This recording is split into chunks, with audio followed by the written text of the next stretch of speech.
Alright, let's talk about politics in the game.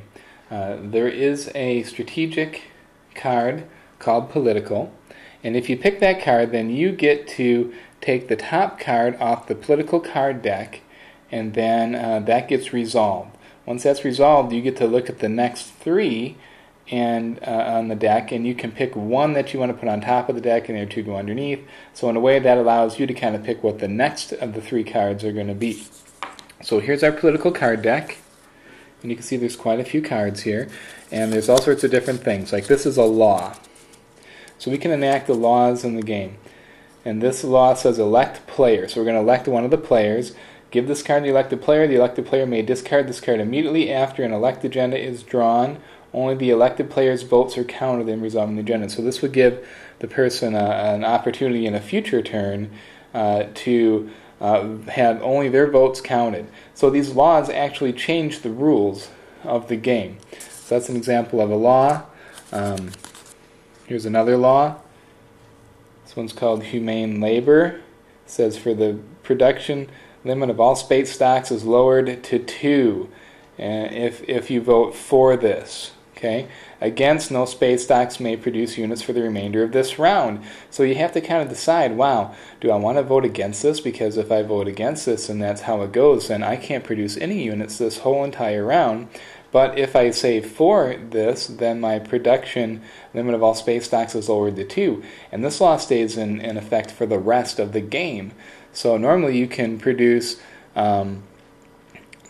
probably a good 4 or 5 units at a space stock in a turn, sometimes even more, and this would really limit how many people would be able to build units. Now, if you're playing against very aggressive races and you're not a race that has combat bonuses, then maybe you would like this law because that would mean less ships on the board and people wouldn't be able to maybe swarm you as well. So lots of things to think about when you go through it. So that's the law that goes into effect.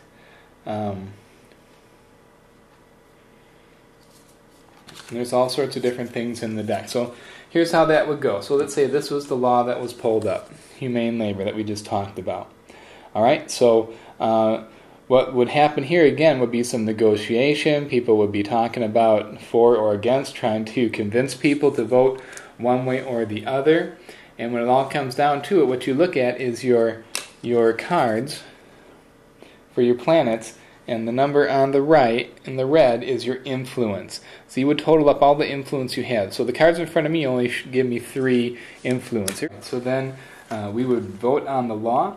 Voting would start with the player to the right of the speaker and go around in a clockwise order.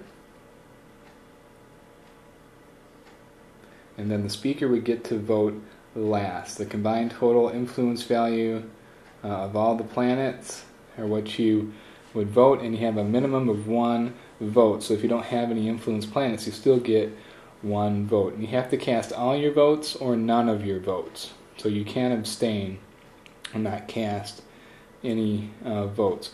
Voting does not cause your planet cards to exhaust. So any unexhausted planet cards that you have in front of you, you can use, and they don't get flipped over, so you can still use them later on.